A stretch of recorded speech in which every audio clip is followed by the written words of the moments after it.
On était avec Jérôme Leroy au milieu du stade Parsemin à Istres. L'année dernière, à la même époque, vous étiez tranquille, à la retraite, à Rennes.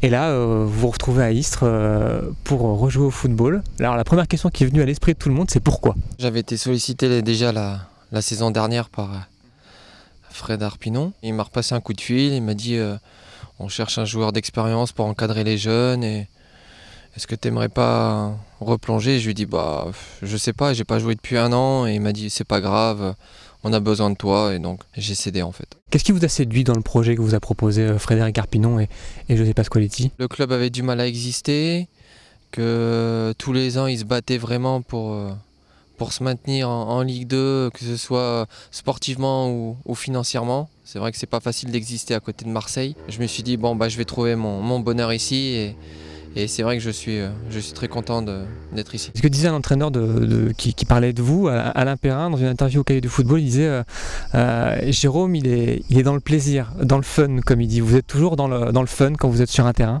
Je l'ai eu pendant un an, Alain Perrin, et c'est vrai que des fois on se titillait un peu parce que je devais amener cette expérience et moi je jouais comme un jeune de 20 ans, donc il ne comprenait pas.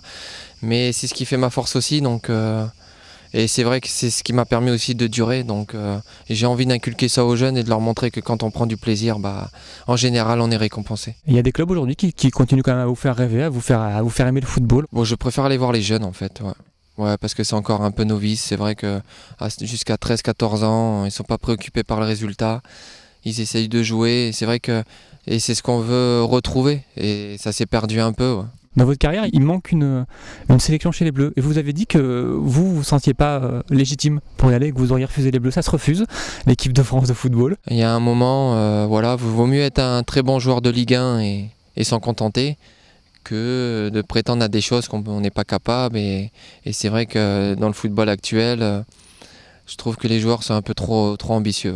Quand on a fait 400 matchs de Ligue 1, des matchs de Coupe d'Europe, il vous reste un moment, un moment fort, un moment que vous garderez toujours et qui vous sert à avancer, continuer à avancer? Non, on n'a pas le temps. Ouais.